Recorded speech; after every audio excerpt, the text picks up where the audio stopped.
I met her on a Wednesday that felt like a Thursday. That's how I remember it. Not because of what day it actually was, but because everything felt slightly off that week.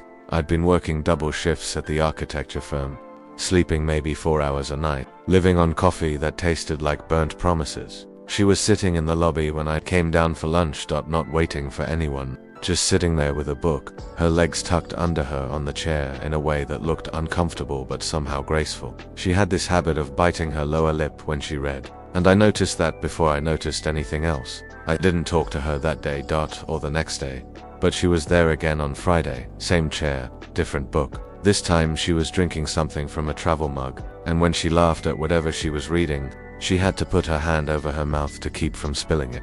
That's when I knew I was in trouble.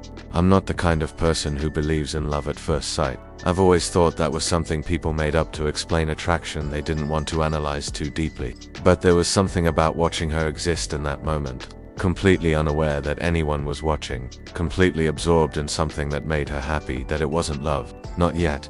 But it was the beginning of wanting to know what love with her might feel like on Monday. I brought 2 coffees down with me, didn't plan it, just did it. Walked over to where she was sitting and said something incredibly stupid like, "You look like you might need better coffee than whatever's in that mug." She looked up at me with these eyes that were green in some lights and brown in others, and she smiled in a way that made me forget I was supposed to be nervous. "That obvious," she said. "I've been watching you drink it for 3 days. You make a face every time." She laughed. "So you've been watching me?" "I work upstairs. You're in my line of sight when I come down for lunch." "Sure," she said. Line of sight. Her name was Alina. She wasn't waiting for anyone. She worked remotely for a consulting company, something to do with data analysis that she described as turning numbers into stories that make rich people richer. She came to the lobby because her apartment was too quiet and coffee shops were too loud, and the building management had never told her she couldn't just sit there. We talked for 20 minutes that day, an hour the next. By Wednesday, I was taking my lunch breaks at 11 instead of noon, just to make sure I'd have more time before my next meeting. By Friday, she was texting me in the mornings to ask if I was bringing coffee or if she should fend for herself. It was easy with her. That's the thing nobody tells you about when they tell you about meeting someone special. They talk about butterflies and racing hearts and all that nervous energy. And sure, that was there. But what I remember most is how easy it felt. Like we'd been doing this for years. Already, like we were just remembering something we'd forgotten. We didn't sleep together right away.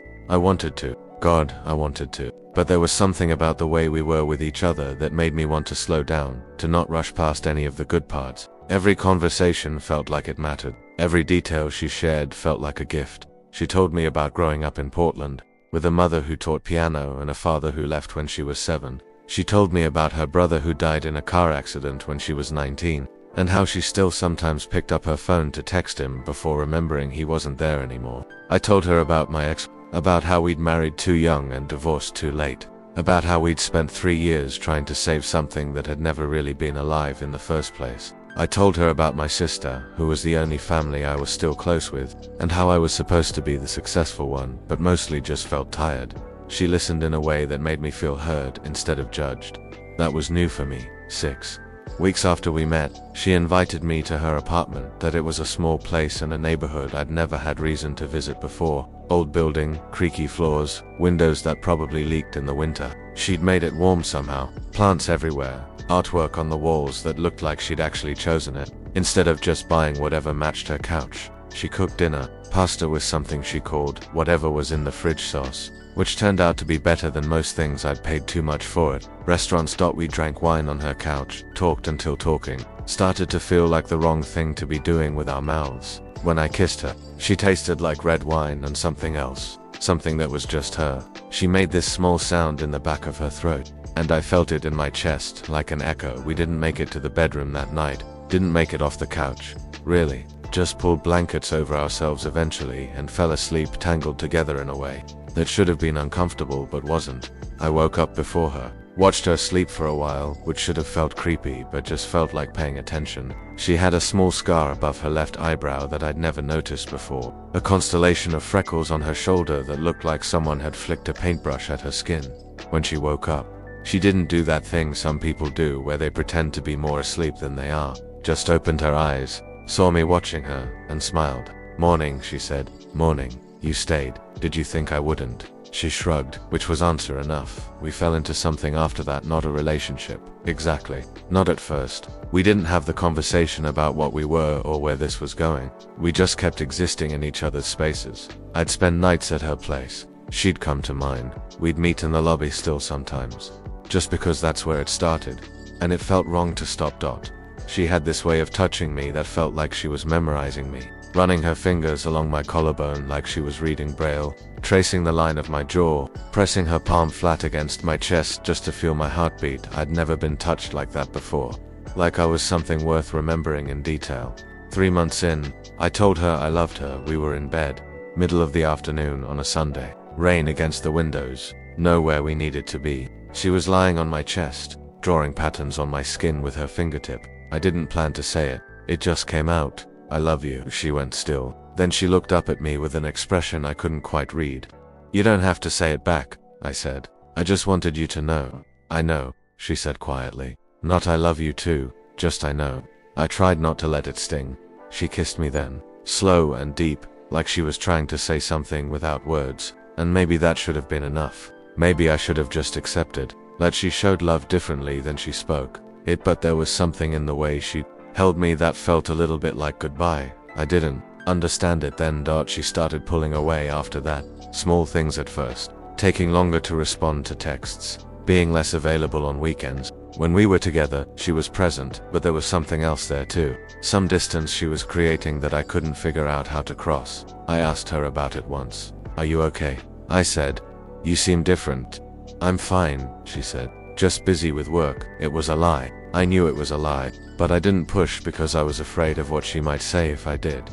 2 weeks later, she told me she was moving, not moving in with me, not moving to a better apartment nearby, moving to Boston. Her company had offered her a position at their headquarters. Better pay, better title, better everything. She'd be leaving in 6 weeks. Were you going to tell me? I asked, or were you just going to disappear? I'm telling you now, you've known for weeks, haven't you? She didn't answer, which was answer enough. Why didn't you say something sooner? Because I knew you'd tried to convince me to stay. Would that be so terrible? Yes, she said. Because I might listen. I didn't know what to do with that.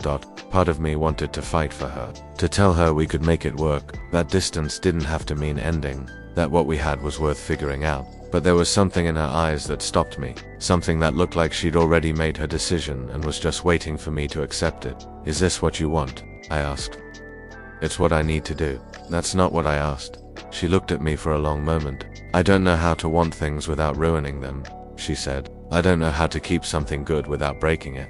You think this isn't breaking it? I think it's breaking it on my terms instead of waiting for it to break on its own. I should have said something else. Something that would have changed her mind. But I was too angry and too hurt and too aware that maybe she was right. Maybe we were always going to end. Maybe it was just a question of how much damage we'd do to each other first. Okay, I said. Okay, if you want to go, go. I'm not going to beg you to stay. It was a stupid thing to say. Proud and stupid and exactly the wrong thing. But she just nodded like it was what she'd expected. The next 6 weeks were strange. We still saw each other, but it felt like we were both pretending, going through the motions of being together while simultaneously preparing for being apart. The sex felt different, more desperate, like we were trying to store up memories for a drought we both saw coming. She told me about her new apartment, her new office, the neighborhoods she was considering. I listened and made appropriate sounds and tried not to let her see how much it hurt. I helped her pack. That was probably the worst part. Standing in her apartment, putting her books into boxes, wrapping her plates in newspaper. Every item felt like something I was losing. Every box felt like another piece of her that was leaving. The night before she left, we didn't sleep, just lay there in her empty apartment on an air mattress because the movers had already taken her bed, holding each other in the dark, not talking about what came next. I kissed her shoulder, her neck, the spot behind her ear that always made her shiver. She turned in my arms and kissed me back, and it felt like drowning and surfacing at the same time. We made love like it was the first time and the last time and every time in between. When it was over, she cried, not sobbing, just quiet tears that she tried to hide by pressing her face against my chest. I held her and didn't say anything because there was nothing to say that would make it better. I'm sorry, she whispered. For what? For not being braver. I drove her to the airport in the morning. helped her check her bags, walked with her as far as security would let me. We stood there in that awkward space where people say goodbye, surrounded by strangers who were all having their own moments of arrival and departure. "I guess this is it," she said. "I guess so. You could visit if you wanted to, maybe." We both knew I wouldn't. She hugged me then, held on tight enough that I could feel her heartbeat against my chest. Or maybe that was my heartbeat. I couldn't tell anymore where I ended and she began. "Take care of yourself," I said. "You too." She pulled away, picked up her carry-on, started to walk towards security. Then she stopped and turned back. "Hey," she called. I waited for a moment. I thought she was going to change her mind. Come back, tell me she'd made a mistake. Choose me instead of Boston or the job or whatever else she thought she was choosing, but she just smiled. Sad and small and so beautiful it hurt. "I did, you know," she said. "Did what?" "Love you. I just never knew how to say it right." Then she turned and walked away. I watched her go through security, watched her disappear into the crowd, stood there longer than I should have, like an idiot, hoping she'd turn around one more time. She didn't. I went back to work the next day, back to my routine, back to my life that suddenly felt too big and too empty at the same time. My apartment had never bothered me before, but now it felt like a museum of absence. Every room reminded me of something. The couch where she'd fallen asleep during a movie, the kitchen where she'd cooked breakfast in one of my t-shirts, the bed where she'd told me about her brother, her voice breaking on his name. People asked if I was okay. I said I was fine, became very good at being fine in public. She texted me when she landed, said the flight was okay, said her new place was smaller than she remembered but had good light. I texted back something generic and supportive. We kept texting for a while after that. Quick messages here and there. Updates about work, about the weather, about nothing important. The kind of texts you send when you're trying to stay connected but don't actually know how to talk to each other anymore. Then the texts got further apart, days instead of hours, weeks instead of days. It wasn't anyone's fault. We were just doing what people do when they're trying to move on, creating distance, building new lives that didn't have space for the old ones. I dated other people. Met a woman named Sarah through a friend. She was nice, pretty, laughed at my jokes. We went out a few times, and it was fine. That word again, fine. On our fourth date, she invited me back to her place. We had sex. And it was exactly what you'd expect from two people who barely knew each other trying to find connection in the dark. After lying in her bed, I realized I couldn't remember what color her eyes were, but I could still remember the exact shade of green-brown in Elena's. I stopped calling Sarah after that. Seemed kinder than pretending I was present when half of me was still standing in an airport watching someone leave. 6 months after Elena left, my sister got married. It was a small wedding, backyard ceremony, close friends and family only, the kind of intimate gathering where everyone knows everyone and all the old stories get retold over champagne. I stood up as her man of honor, because that's what she asked for and because I would have done anything for her. Gave a speech that made people laugh and cry in equal measure. Danced with my mother, pretended I was happy, which mostly worked because I was actually happy for my sister. But there were moments, watching my sister and her wife exchange vows, seeing the way they looked at each other. It was like watching someone describe a place you'd visited once, briefly, and had been trying to find your way back to ever since. I drank too much at the reception, not sloppy drunk, just enough that the edges went soft, enough that when I checked my phone and saw I had no new messages, it hurt a little less. I almost texted Alina, typed out my sister got married today, wish you could have met her, and stared at it for 5 minutes before deleting it. What was the point? What would it change? I went home alone, fell asleep in my suit, woke up the next morning feeling like I'd aged 10 years overnight. A year after she left, I ran into someone who knew her. A woman from her old consulting company who recognized me from a photo on Elena's desk. Back when she used to work in the office sometimes, we were both in line at a coffee shop. She struck up a conversation, asked how I was, how Elena was, said she hadn't heard from her in months. I said I didn't know how Elena was. Oh, the woman said, I thought you two were together. We were. She moved to Boston. Right. For the promotion. The woman nodded. That must have been hard. It was what she needed to do. The woman looked at me with something like pity. She used to talk about you, you know. Before she left, she seemed really happy. I didn't know what to say to that. Anyway, the woman continued. If you talk to her, tell her Emma says hi. I'll do that. I lied. I thought about that conversation for weeks, kept coming back to it at odd moments. In the shower, driving to work, lying in bed at night, she seemed really happy. Past tense. Before she left, What happened to that happiness? Where did it go? Did she ever regret leaving? Did she ever think about me the way I still thought about her? Or had she moved on completely, built a life in Boston that had no room for memories of someone she used to know? I wanted to ask her, wanted to call her up and demand answers to questions I had no right to ask. But what would that accomplish except reopening wounds that were finally starting to scar over? So I did nothing. That became my specialty. Doing nothing. 18 months after she left, I deleted her number, didn't block her, just removed her from my contacts. It felt like a small death, which was stupid because it didn't actually change anything. She could still reach me if she wanted to. I just wouldn't see her name anymore when I was scrolling through looking for someone else that it was supposed to help me move on. I'm not sure it did. 2 years after she left, I got a promotion, senior architect, corner office, the kind of achievement I'd been working toward for years. I went out with colleagues to celebrate, let them buy me drinks, smiled for photos that would get posted on the company website, and the whole time all I could think was that I wanted to tell Alina.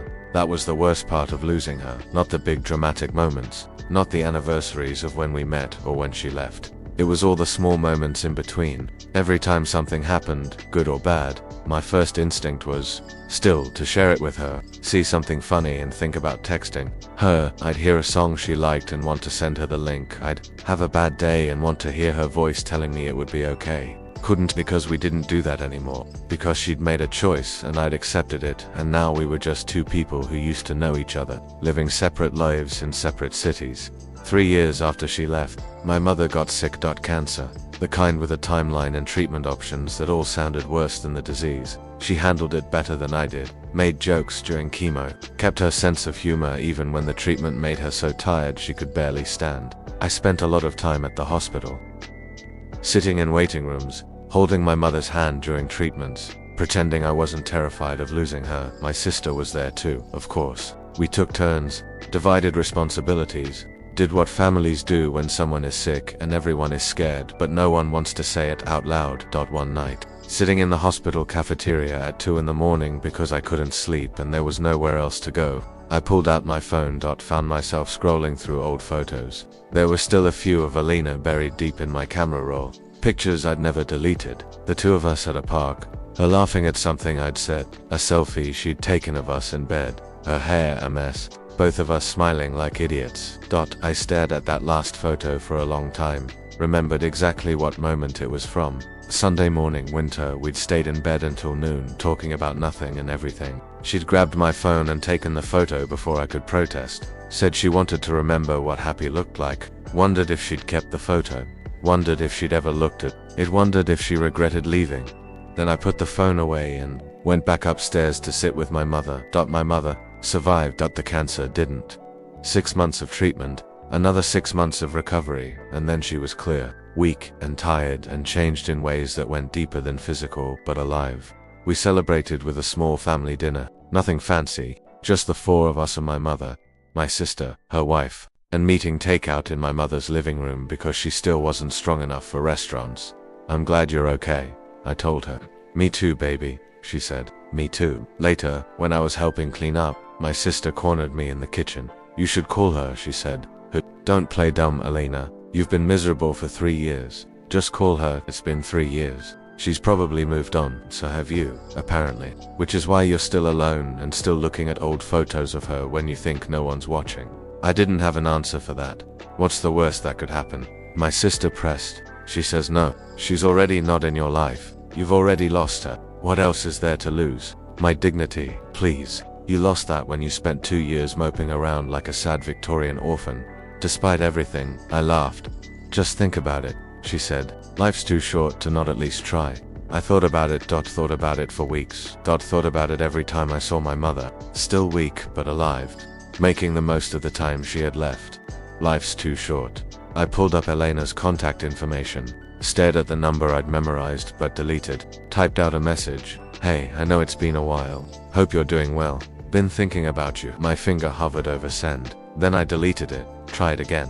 Hi Alina, it's been 3 years. Probably stupid to reach out now, but delete. I miss you. Delete. Do you ever think about delete? I couldn't do it. Couldn't find the right words. Couldn't bridge the gap between who we'd been and who we were now. Couldn't figure out how to reach across 3 years of silence and say all the things I should have said at the airport. So I did nothing. Again. 3.5 years after she left, I got a message, not from Elena, from Emma, the woman I'd run into at the coffee shop. She'd found me on social media somehow, sent me a direct message. Hey, I hope this isn't weird, but I thought you should know. Elena's back in town, just for a visit. I think anyway, thought you'd want to know. I stared at the message for a full minute. Elena was here in this city, maybe in this neighborhood, maybe sitting in that lobby where we'd met, drinking bad coffee and reading a book. I should have been happy about it, excited, ready to drop everything and go find her instead. I felt sick, because what if I saw her and realized I'd built her up into something she wasn't? What if the person I'd been missing for 3.5 years was just a memory, a version of her that only existed in my head? Or worse, what if I saw her and felt nothing? What if time had done its job, and the scar tissue was so thick now that there was nothing underneath it anymore? I didn't go looking for her, told myself I was being rational, giving her space, respecting her choice to not reach out to me, but really, I was just afraid. 2 days later, she texted me just 3 words. I'm in town. That's it. Nothing else. No explanation, no invitation, no context. Just those 3 words that somehow contained everything and nothing at the same time. Stared at the message. Read it over and over like the words would change if I looked at them long enough. I'm in town. What was I supposed to do with that? Was it an invitation? An FYI test? I typed back, do you want to meet? And then deleted it. Tried it would be good to see you and deleted that too. Settled on okay, she responded immediately. The lobby, tomorrow at noon, I'll be there. I didn't sleep that night. Just lay in bed, staring at the ceiling, running through every possible scenario. What I'd say, how she'd look, whether we'd fall right back into the easy rhythm we'd had before, or whether we'd be strangers fumbling for connection that wasn't there anymore. By morning, I'd convinced myself this was a mistake, but I went anyway. Got to the lobby at 11:45, paced around for 10 minutes, sat down, stood up, checked my phone even though I knew what time it was. At noon exactly, she walked in, and God, she looked the same. Different clothes, different haircut, shorter than before, but the same green-brown eyes, the same way of moving through space, like she wasn't entirely sure she belonged there. She saw me, smiled a careful smile, tentative and uncertain. Hi, she said. Hi. We stood there for a moment, neither of us sure what to do next. Then she moved forward and hugged me, and I hugged her back, and she smelled the same, whatever perfume or soap or just essential Elena smell. It was the same. You look good, she said when we pulled apart. So do you, liar. I look tired. Boston is exhausting. Boston, right? How is that? Can we sit? We sat in the same chairs where we'd first talked. 4 years ago, a lifetime ago. Boston is good, she said. The job is good. I got another promotion last year, lead analyst now. That's great. She didn't sound like it was great. The work is interesting, the people are fine, the city is nice. But she smiled, sad and knowing. But I'm here instead of there, sitting in a lobby with someone I walked away from 3.5 years ago. I didn't know what to say to that. I made a mistake, she said quietly. Which part? Leaving, not fighting for us, thinking I could just move away and be fine. She looked at me. I wasn't fine. You seemed fine. In your texts I was lying. To you, to myself, she laughed. But there was no humor in it. I've gotten very good at lying. Why are you telling me this now? Because Emma told me she saw you, told me she'd mentioned I was in town, and I thought if you knew I was here and didn't reach out, that meant you'd moved on, that I'd waited too long, that you texted me anyway. I had to know. Even if the answer was no, even if you told me you'd found someone else and I'd ruined everything, I had to know if there was still anything here worth saving. My heart was beating so hard I could feel it in my throat. Is there? I asked. I don't know. Is there? I looked at her, really looked at her, at the woman I'd spent 3.5 years trying to forget and failing every single day. The woman who'd walked away because she was afraid of breaking something good and ended up breaking it anyway. The woman who'd come back, finally, because, apparently, we were both too stubborn or too stupid to let this die. I deleted your number, I said. Her face fell, not blocked, just removed from my contacts, because I couldn't stop myself from almost calling you, almost texting you. I had to make it harder. I'm sorry, I'm not done. I deleted your number, went on dates with other people, tried to move on, did all the things you're supposed to do after someone leaves, and none of it worked, because every good thing that happened, I wanted to tell you. Every bad day I wanted to hear your voice. I spent 3.5 years trying to get over you, Elena, and I'm no closer now than I was the day you left.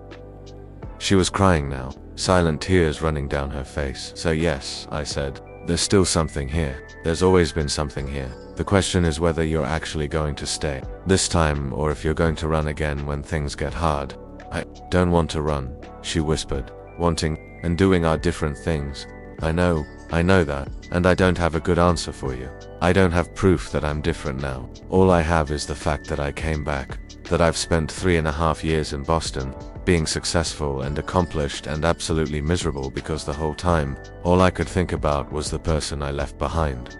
She reached across the space between us, took my hand. I love you, she said. I should have said it then. I should have said it every day we were together. I should have said it at the airport, but I'm saying it now. I love you. I've loved you this whole time, and if you let me, I'll spend however long you need proving that I mean it. I looked down at our joined hands.